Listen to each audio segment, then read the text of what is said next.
Okay વિદ્યાર્થી મિત્રો, ઓરિયન્ટલ high school Mirzapur અમદાવાદની યુટ્યુબ ચેનલમાં આપ તમામનું સ્વાગત છે. વિદ્યાર્થી મિત્રો, આજે આપણે ઇંગ્લિશના નવા ટૉપિકની સાથે એટલે આપણે જે પાછળનો જે ટૉપિક કન્ટિન્યુ છે એને આગળ વધાવીશું. હું મોહસિના કુરેશી સૌપ્રથમ તો ધોરણ 10ના વિદ્યાર્થીઓને યુટ્યુબ ચેનલ ઉપર વેલકમ કરું છું.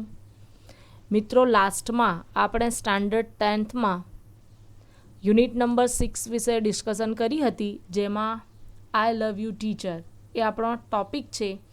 એમાં આપણે ટીચર અને સ્ટુડન્ટના રિલેશનશિપ વિશે વાત કરી છે. પર્ટિક્યુલરલી એવું કહેવાય છે શિક્ષક જે છે એ માતા પિતા પછી સૌથી ઉત્તમ સ્થાન ધરાવે છે. એક શિક્ષક અને એક સારા શિક્ષકનો જો પ્રવેશ થાય બાળકના જીવનમાં તો એનું જીવન જે છે બદલાઈ શકે છે. અહીંયા એવા જ એક સ્ટુડન્ટની વાત છે જેમનું નામ છે હેલન કેલર. મિત્રો, હેલન કેલર એ બહુ સામાન્ય નહોતા. સામાન્ય એટલા માટે આપણે એમને નથી કહેતા કેમ કે આપણી જે કેપેસિટી છે, જોવાની ક્ષમતા છે, સાંભળવાની ક્ષમતા જે કુદરત તરફથી આપણને ભેટમાં મળી છે, જે આપણી 5 ઇન્દ્રિયો છે એ પૈકી 3 ઇન્દ્રિયો એમની કામ નહોતી કરી શકતી. એટલે એમના જે સેન્સીસ હતા, બોલવાના, સાંભળવાના અને જોવાના, એ બહુ જ નાના હતા ત્યારે ડેફ એટલે કે સાંભળી ન શકે એવા, પછી બ્લાઇન્ડ એટલે જોઈ ન શકે. એટલે જ્યારે એમનો જન્મ થયો ત્યારથી જ એમણે દુનિયામાં કોઈ જાતનો પ્રકાશ, કોઈ જાતનો અવાજ, કોઈ વસ્તુનો અનુભવ નહોતો કર્યો. એટલે આપણે વિચારી શકીએ કે કેવું વિચિત્ર એમનું જીવન હશે. કોઈ વસ્તુની કલ્પના પણ એ ન કરી શકે, શબ્દો પણ એમના માટે બિલકુલ નહોતા. હવે એવી વ્યક્તિને ભણાવવું, સામાન્ય રીતે એવું હોય છે કે જે બ્લાઇન્ડ હોય છે એ મિત્રો જોઈ શકતા નથી પણ સાંભળી શકે છે અને બોલી શકે છે. તો એમને એ બંને ઇન્દ્રિયો, એ બંને સેન્સીસનો ઉપયોગ કરી ભણાવવામાં આવે છે. અને જે જોઈ શકે છે પણ સાંભળી શકતા નથી, તો એમની જોવાની ક્ષમતા છે, એમની બોલવાની ક્ષમતા છે, અથવા તો બોલવાની ક્ષમતા ન હોય તો પણ જોવાની ક્ષમતાથી એમને કામ કરાવી શકાય છે. પણ આ કેસમાં, હેલન કેલરના કેસમાં તો આ ત્રણેય વસ્તુઓ પોસિબલ નહોતી. પણ એમના જીવનમાં એમના ટીચર એટલે કે એન સુલિવાનનો પ્રવેશ થયો. એન સુલિવાન એમના જીવનમાં એટલે એમનું નવું જીવન એમણે આપ્યું, એવું કહીએ તો ખોટું નથી. એટલે આપણા ટૉપિકનું નામ છે આઈ લવ યુ ટીચર. અને એટલા માટે હેલન કેલર કહે છે કે ભાઈ આઈ લવ યુ ટીચર. એમના ટીચરને બહુ જ પ્રેમ કરે છે અને એમના વગર એમનું જીવન શક્ય જ નહોતું એવું એ માને છે. અને આ જે આપણે ટૉપિક જોઈ રહ્યા છે, આ જે યુનિટ છે એ ઓટોબાયોગ્રાફી છે. હેલન કેલર જે જોઈ શકતા નહોતા, બોલી શકતા નહોતા, સાંભળી શકતા નહોતા, એવી વ્યક્તિએ પોતાના લાઈફ વિશે લખેલું એક સરસ મજાનું પુસ્તક છે. એ પુસ્તકમાંથી જ આ એક પાર્ટ લેવામાં આવ્યો છે. તો આપણે એક પાર્ટમાં સ્ટાર્ટિંગમાં આપણે વાત કરી હતી કે એમનું જીવન કેવું હતું. 7 વર્ષના થયા ત્યારે એમના જીવનમાં ટીચર આવ્યા એન સુલિવાન 1887માં. અને પછી એમણે ધીમે ધીમે એમને ટચ સેન્સનો ઉપયોગ કર્યો. ધ સેન્સ ઓફ ટચ એટલે કે સ્પર્શનો જે અનુભવ છે એનો ઉપયોગ કરી અને એમને ભણાવવાની શરૂઆત કરી. એમાં ડોલ આપી, પછી વોટર અર્થ સમજાવ્યો, પછી ધીમે ધીમે હેલન એ વસ્તુની સાથે યુઝ ટુ થઈ ગયા. અને મિત્રો, બહાર ફરવા જાય એટલે હેલન પાસે ઘણા બધા ક્વેશ્ચન હોય. કોઈ પણ ઓબ્જેક્ટને ટચ કરે અને પૂછે અને સામે એમના ટીચર પણ એમને જવાબ આપે. હવે આપણે આગળ જોઈશું કે એમના લાઈફમાં કેવા કેવા ચેન્જીસ આવ્યા. હવે જે છે આપણા પેજ નંબર 67 ઉપર રાઇટ હેન્ડ સાઈડ ઉપર 3rd પેરેગ્રાફ છે. Finally my teacher began teaching me to read. હવે વાંચવાની શરૂઆત કરે છે. હવે સામાન્ય રીતે વાંચવું હોય તો તમારે આંખનો ઉપયોગ કરવો પડે. અને બીજું છે બ્રેલ. જે જોઈ શકતા નથી એમના માટે બ્રેલ. આપણે સ્ટાર્ટિંગમાં જ જોયું હતું પ્રી ટાસ્કની અંદર કે લુઈસ બ્રેઇલ કરીને એક વ્યક્તિ હતા જે પોતે જોઈ શકતા નહોતા. એટલા માટે એમણે એક લિપિ તૈયાર કરી છે જેમાં પિનનો ઉપયોગ કરી પેપરને ખોદવામાં આવે છે. એટલે એના ઉપર પિન કરીને એને ઉપસાવવામાં આવે છે. રેઇઝડ એન્ડ અનરેઇઝડ આલ્ફાબેટ્સ તૈયાર થાય છે અને એના પરથી આ જે જોઈ શકતા નથી એ લોકો વાંચી શકે છે. I first read raised letters and later on read with braille. પહેલાં તો રેઇઝડ લેટર આખા અક્ષરોને વાંચ્યા એટલે ઉપસેલા અક્ષરો, પછી ધીમે ધીમે બ્રેલ તરફ ગયા. I learn to write with both ordinary as well as Braille typewriter. હવે આ તો લખવાનું એટલે હાથથી લખવાનું તો પોસિબલ નહોતું, બટ ટાઈપરાઇટર દ્વારા એ લખતા હતા, હેલન કેલર. તો એમને શીખવાડવામાં આવ્યું. તો એ ઓર્ડિનરી, સામાન્ય રીતે હવે ટાઈપરાઇટરનો જમાનો નથી, પણ તમારે ટાઈપરાઇટર જોવું હોય તો ખાસ કરીને કોર્ટની બહારનો જે સેક્શન છે, જે પ્રિમાઇસીસ છે કોર્ટનો, એમાં વકીલ હોય, એડવોકેટ્સ હોય, અમુક જે એપ્લિકેશન્સ લખતા હોય, અમુક એફિડેવિટ કરતા હોય, એમની પાસે ટાઈપરાઇટર હોય છે, એટલે ત્યાં ટાઈપરાઇટરથી જ કામ થાય છે. I was well on my path to becoming a well educated person. એ કહે છે હું મારા રસ્તે બહુ જ સારી રીતે આગળ વધી રહી હતી. કઈ દિશામાં? તો વેલ એજ્યુકેટેડ પર્સન તરફ. અત્યાર સુધીની જે એમનું જીવન હતું 7 વર્ષ પહેલાંનું, ત્યારે કેવા હતા? 1 થી 7 વર્ષનું જીવન એ પ્રાણી જેવું હતું. તમને કહી આપું કે એમના ગળામાં ઘંટડી બાંધી દેવામાં આવતી, જેથી કરીને એ આગળ પાછળ થાય તો એમના મા બાપને ખબર પડી જાય, એટલે કે પ્રાણી જેવું જીવન.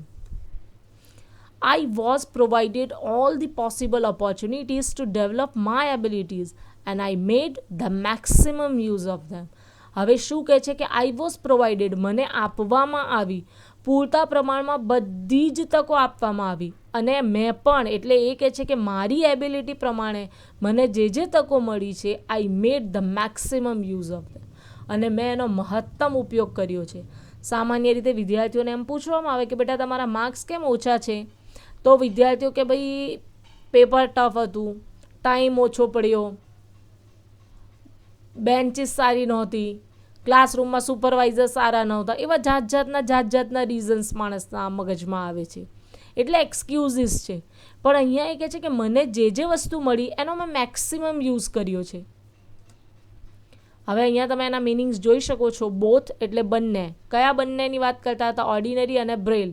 ઓર્ડિનરી એટલે સામાન્ય, જે નોર્મલ લોકો યુઝ કરે છે. પાથ એટલે માર્ગ. બીકમિંગ એટલે બનવું. એજ્યુકેટેડ એટલે કે શિક્ષિત. અહીંયા વેલ એજ્યુકેટેડ છે એટલે સુશિક્ષિત. પ્રોવાઈડ એટલે પૂરું પાડવું. અહીંયા એમને પૂરું પાડવામાં આવ્યું હતું. પોસિબલ એટલે શક્ય, કેમ કે આપણા જેવી કેપેસિટી એમની નહોતી, તો એમને એમની કેપેસિટી પ્રમાણે એમને તક આપવી પડતી હતી. ઓપોર્ચ્યુનિટીઝ એટલે તક. એબિલિટીઝ એટલે ક્ષમતા. આપણી ક્ષમતા અને એમની ક્ષમતામાં બહુ જ ઊંચો નીચો તફાવત છે. મેક્સિમમ એટલે મહત્તમ.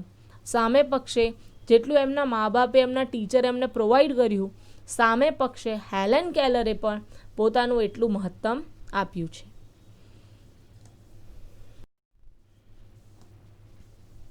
હવે આગળ જોઈએ. I developed great confidence and I even visited the President Cleveland at the White House. હવે એ કહે છે કે મારામાં એટલો કોન્ફિડન્સ વધી ગયો, કેમ કે ભણવાનું, શીખવાનું, જ્યારે માણસ કઈ વસ્તુ શીખે છે તો એનામાં ઓટોમેટિકલી કોન્ફિડન્સ બિલ્ડ થાય છે, આત્મવિશ્વાસ જાગે છે. અહીંયા એવું પણ એમનામાં થયું. અને બીજું કે અહીંયા સુધીના લેવલે પહોંચ્યા કે પ્રેસિડેન્ટ, વ્હાઇટ હાઉસના પ્રેસિડેન્ટ છે અમેરિકાના, એમને ઇન્વાઇટ કર્યા. In 1890, at the age of about 10, I moved to Perkins Institution. હવે અમને સ્કૂલમાં એડમિશન થયું છે. પર્કિન્સ ઇન્સ્ટિટ્યુશન છે. 1890માં, એટલે લગભગ 10 વર્ષની એજ હતી એમની, ત્યારે એમને ત્યાં એડમિશન મળ્યું. Here my teacher Anne Sullivan continued to teach me. અને એવું નહીં, આ એમની ટીચરની જવાબદારી અહીંયા પૂરી નહોતી થઈ કે ભાઈ એમને સ્કૂલમાં એડમિશન મળી જાય તો એ ત્યાંથી એ છોડી દેશે. ના, એમના ટીચર હજી એમની સાથે ને સાથે રહ્યા. I could make friends with other blind children here. હવે અહીંયા જે ઇન્સ્ટિટ્યુશન છે એ એમના જેવા જ સ્ટુડન્ટ્સ, એટલે જે જોઈ શકતા નહોતા એવા બધા સ્ટુડન્ટ્સ હતા, તો એમણે ત્યાં એમના મિત્રો બનાવ્યા. My loneliness began to disappear and my progress of learning improved quite well. હવે કહે છે કે મારું જે એકલાપણું હતું, અત્યાર સુધી એક એમના ટીચર તો હતા જ, પણ તેમ છતાં મિત્રો ના હોય તો જીવન કેવું બની જાય. અહીંયા પણ એવું જ છે કે હું એકલી હતી, હવે નવા મિત્રો બન્યા છે, તો એક તો મારું લોનલીનેસ દૂર થયું છે, અને જે મારું પ્રોગ્રેસ છે ભણવાનું એ બહુ જ સરસ રીતે આગળ વધ્યું. I learned Latin, German and arithmetic. લો હવે આપણે તો 1-2 વસ્તુઓ શીખવી હોય કે ભાઈ ગુજરાતી આવડે છે તો ઇનફ છે, ઇંગ્લિશ ક્યાં શીખવાની જરૂર છે, અથવા ઇંગ્લિશ થોડું ઘણું આવડી ગયું તો ઠીક છે. અહીંયા એમણે લેટિન શીખ્યું, જર્મન શીખી અને એરિથમેટિક પણ શીખ્યું. લોનલીનેસ એટલે એકલતા, એકલાપણું જેને કહીએ. ડિસઅપિયર એટલે દૂર થવું. અહીંયા અપિયર એટલે દ્રશ્યમાન થવું અને ડિસઅપિયર એટલે દૂર થવું. પ્રોગ્રેસ એટલે વિકાસ. મિત્રો હવે એના આગળના ટોપિક ઉપર જઈએ તો આગળ શું કહે છે આ? In 1896 I moved onto Cambridge School for Young Ladies in Massachusetts. હવે આ જે છે કેમ્બ્રિજ સ્કૂલ છે એ યંગ લેડીઝ માટે છે અને ખાસ કરીને આમના જેવા કે જે ફિઝિકલી પુઅર છે, ફિઝિકલી હેન્ડીકેપ છે. This was really a great achievement for a lady like me who was blind, deaf and could barely produce sounds for communication. હવે જો સૌથી પહેલાં પર્કિન્સ ઇન્સ્ટિટ્યુશનમાં એડમિશન થયું, ત્યાર પછી કેમ્બ્રિજ સ્કૂલમાં ગયા. હવે કહે છે કે મારા જેવી છોકરી માટે, અને કેવી મારા જેવી એટલે કેવી, તો હેલન એટલે બ્લાઇન્ડ હતા, સાંભળી બિલકુલ શકતા નહોતા અને બોલવામાં પણ મુશ્કેલીથી શબ્દો બોલી શકતા હતા. એવી છોકરીને કેમ્બ્રિજ સ્કૂલમાં એડમિશન મળ્યું એ બહુ જ મોટો અચીવમેન્ટ છે. I begin writing poems and stories. લો હવે અહીંયા તો વધારે આપણને તો આમ મગજમાં ચક્કર આવી જાય એવી વસ્તુ કરી કાઢી છે. I begin to writing poems and stories. હવે આપણે પણ સામાન્ય રીતે લખતા નથી. લખીએ શું લખીએ આપણે? જનરલી જે આપણે જવાબ ગોખેલા છે એ આપણે લખીએ અને એને પણ મોઢે કરીએ. અહીંયા તો એમણે પોતાની પોએમ્સ લખવા માંડી, પોતાને રિલેટેડ નવી નવી સ્ટોરી બનાવીને લખવા માંડી. Shortly before my examination I lost my father. હવે એમના જીવનમાં થોડુંક મુશ્કેલી ભર્યો સમય આવ્યો કે જેવી ઇન્સ્ટિટ્યુશનમાં એટલે કેમ્બ્રિજ યુનિવર્સિટી, કેમ્બ્રિજ સ્કૂલમાં એડમિશન મળ્યું, બહુ જ મોટો અચીવમેન્ટ, અને એક્ઝામિનેશન આવી એટલે એમના ફાધર ત્યાં ગુજરી ગયા, મૃત્યુ પામ્યા. મિત્રો તમે અહીંયા જોઈ શકો છો એના મિનિંગ્સ. અચીવમેન્ટ એટલે સિદ્ધિ, બેલી એટલે માત્ર, પ્રોડ્યુસ એટલે ઉત્પન્ન કરવું, સાઉન્ડ એટલે અવાજ, કમ્યુનિકેશન એટલે વાતચીત. આ બધા શબ્દો એમના પોતાના માટે છે કે બહુ મુશ્કેલીથી એ શબ્દો બોલી શકતા હતા. ઇમોશનલી, હવે આગળ જોઈએ એટલે મિનિંગ્સ આવશે. ઓલ ધો emotionally disturbed I did my best in the examination. માનસિક રીતે, ઇમોશનલી એટલે માનસિક રીતે બહુ જ ડિસ્ટર્બ હતા, દુઃખી હતા, અસ્વસ્થ હતા, પણ તેમ છતાં એમણે પોતાની બેસ્ટ રીતે એક્ઝામ આપી. My teacher could not accompany me to the examination hall. અહીંયા એમના શિક્ષક એમને એક્ઝામિનેશન હોલ સુધી પહોંચાડતા, એક્ઝામિનેશન હોલમાં એન્ટર ન થઈ શકતા. There a teacher spelled out the question in my hand and I typed out the answers. હવે એમાં શું થતું હોલમાં, તો બીજા એક ટીચર એમની સાથે બેસતા અને એ પ્રશ્નો એમના હાથ ઉપર ટચથી લખતા, મૂવમેન્ટ કરીને, હેન્ડ મૂવમેન્ટથી, અને હેલન જે છે એ ટાઈપરાઇટર દ્વારા એમના આન્સર લખતા. When the result was declared, I was so full of joy to hear that I had passed all the subject. Result એટલે પરિણામ અને ડિક્લેર એટલે જાહેર થવું. જેવું પરિણામ જાહેર થયું એટલે એ બહુ ખુશ થઈ ગયા. સો ફુલ ઓફ જોય. કેમ? કેમ કે બધા જ સબ્જેક્ટ એમણે પાસ કરી દીધા હતા. વિદ્યાર્થી મિત્રો સમજો કે એક એવા પ્રકારની વ્યક્તિ છે કે જેમણે જીવનમાં કશું જ જોયું નથી. ના પ્રકાશ જોયો છે, ના અંધકાર જોયો છે. પ્રકાશને આપણે માણી શકીએ છીએ કેમ કે આપણે અંધકારને જોયો છે. અંધારામાંથી અંધારું હોય અને આપણે લાઇટ ઓન કરીએ તો આપણને કેવા પ્રકારનું ફીલ થાય છે, એક સારામાં સારો અનુભવ છે. કાન કોઈ બહુ વસ્તુને સાંભળી ન હોય બહુ કલાકો સુધી બિલકુલ, અને પછી કોઈ સરસ અવાજ સંભળાય તો આપણને કેટલો આનંદ થાય છે. કલાકો સુધી મોઢું બંધ કરીને બેસી રહીએ અને પછી કંઈક બોલીએ, કંઈક ઉચ્ચારીએ તો કેવું લાગે છે. હવે આવા બધા જે આપણા અનુભવો છે, આવી બધી જ ફિલિંગ્સ છે એ એમના લાઈફમાં તો કોઈ દિવસ આવી જ નથી. એટલે ના તો એ બોલી શકતા હતા, ના તો એ સાંભળી શકતા હતા, કે ના તો એ જોઈ શકતા હતા. અને આ લેવલ સુધી પહોંચ્યા, એક્ઝામિનેશન આપી અને એક્ઝામિનેશન પાસ પણ કરી. એની આગળ છે મિત્રો, I remember my first day at the Radcliffe College in 1900. હવે સમજી લો સ્કૂલનું કામ પૂરું થયું છે, હવે કોલેજમાં એડમિશન લીધું છે. વિચારો, I knew there were challenges in my way, but I was eager to overcome them. જો હવે અમુક વર્ડની નીચે મેં અંડરલાઇન કરી છે, જે ઇમ્પોર્ટન્ટ વસ્તુ છે અહીંયા છે I was eager two overcome them. Overcome એટલે હરાવીને આગળ આવવું, એમને પાછળ મૂકી દેવું. તો એ કહે છે કે મને ખબર હતી કે મારા રસ્તામાં ચેલેન્જીસ છે, એટલે બહુ જ મુશ્કેલીઓ છે, બટ હું તૈયાર છું એને લડવા માટે. અહીંયા એક વસ્તુ તમને કહી દઉં કે રેડક્લિફ કોલેજ જે છે એ નોર્મલ વિદ્યાર્થીઓ માટેની કોલેજ હતી. એમની પહેલાં જે સ્કૂલ્સ હતી એમના બ્લાઇન્ડ અને એવા લોકો હતા, પણ અહીંયા નોર્મલ, હવે આ નોર્મલ વિદ્યાર્થીઓ સાથે બેસી અને ભણતા હતા. The professors looked far away as if they were speaking through a telephone. હવે કે છે પ્રોફેસર્સ જે હતા એ તો જાણે કે બહુ દૂરથી કંઈ કહેતા હોય, કંઈ ઉચ્ચારતા હોય અને ટેલિફોન ઉપર અવાજ આવતો હોય, ખાલી વાઇબ્રેશન જેવો, બસ એવા પ્રકારનું એમને ફીલ થતું હતું. The lectures were spelled into my palms as rapidly as possible. એમના ટીચર અહીંયા પણ એમના સાથે જ હતા અને પ્રોફેસર જે બોલતા જાય એ સ્પીડથી, બહુ સ્પીડમાં, કેમ કે એમની બોલવાની કેપેસિટી હોય, એ કેપેસિટીથી એ પોતાના હાથમાં લખતા જતા હતા. I would note down whatever I remember when I went back home. ત્યાં તો એમને લખવાની કોઈ ક્ષમતા જ નહોતી કે બેસીને ત્યાં લખી શકે, પણ એ શું કરતા, ઘરે આવી અને જે તે કંઈ યાદ રહ્યું હોય એ આવી અને બેસી અને લખતા હતા.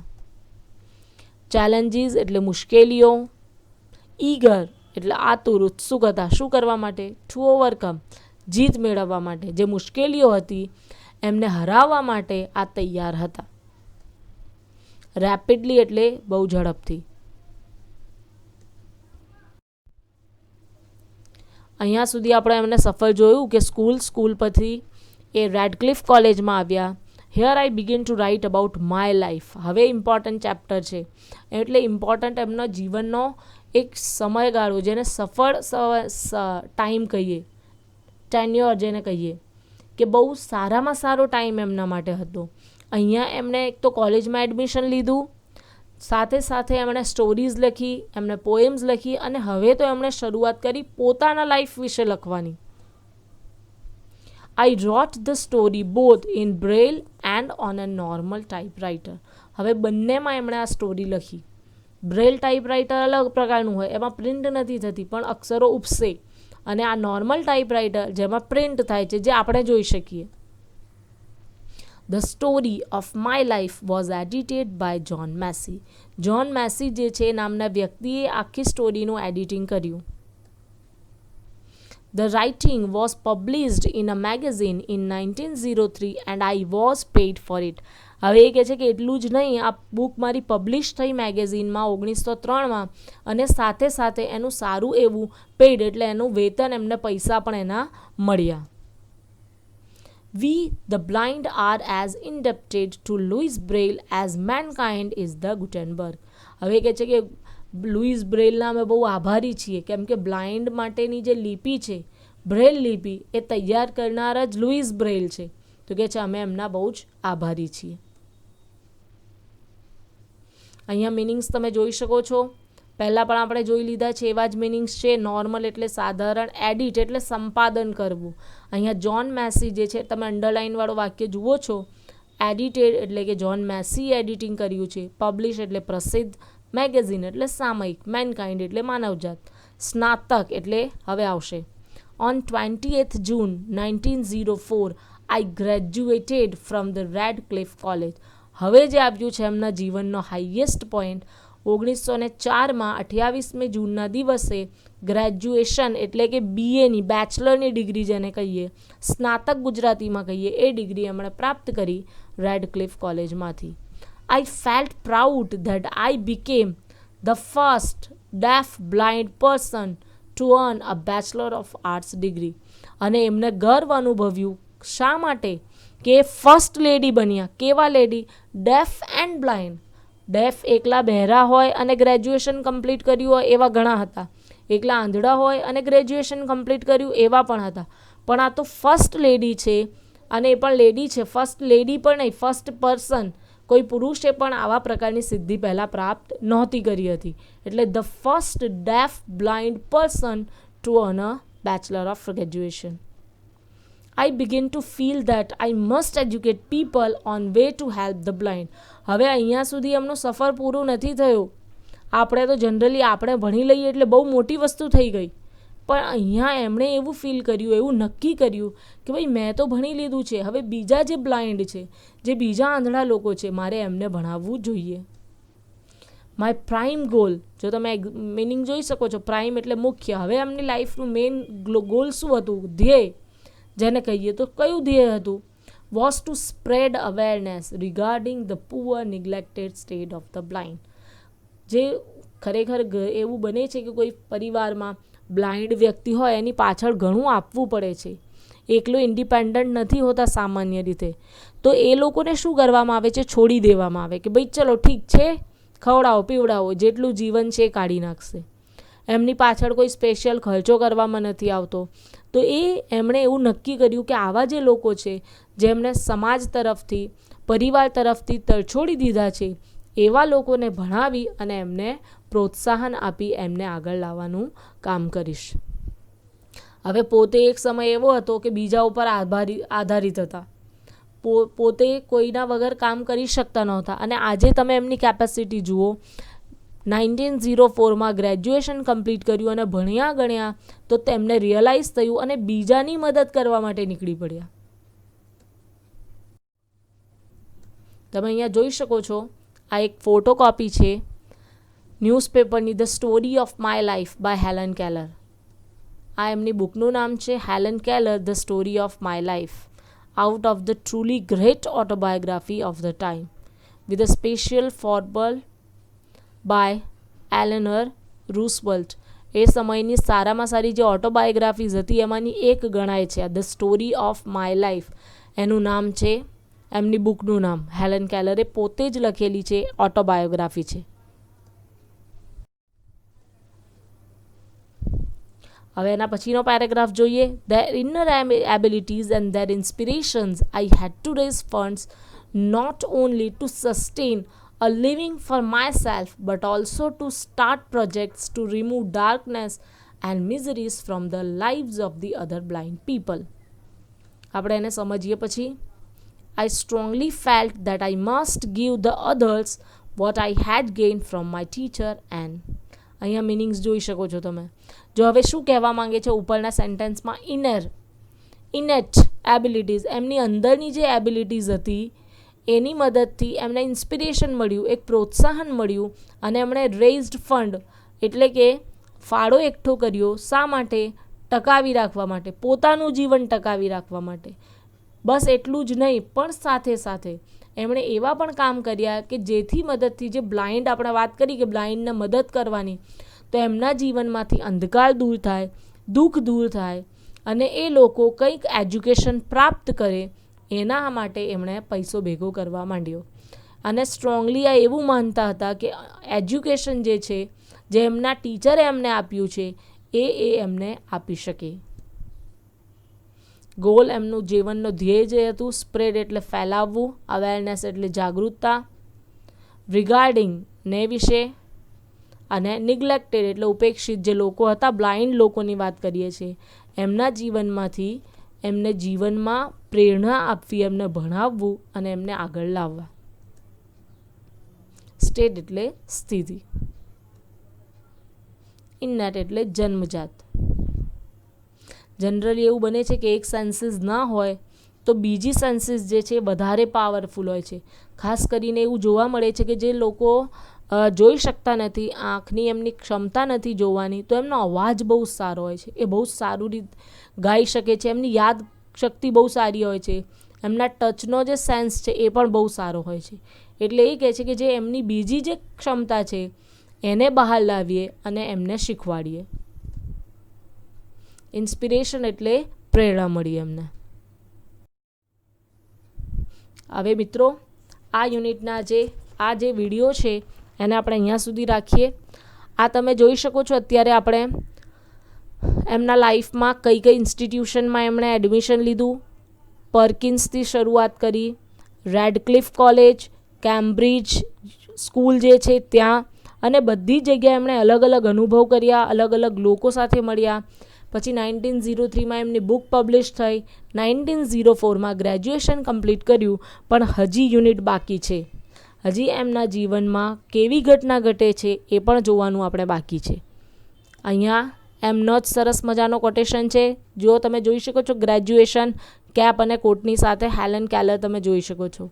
I long to accomplish a great and noble task, but it is my chief duty to accomplish small tasks as if they were great and noble. એ કહે છે બહુ જ મોટા મોટા અને મહાન કાર્યો કરવા કરતાં પહેલી ડ્યુટી છે, માય ચીફ ડ્યુટી જે છે કે નાના નાના કામ કરી અને એને આગળ લઈ જઈએ અને ગ્રેટ એન્ડ નોબલ વર્ક કરીએ.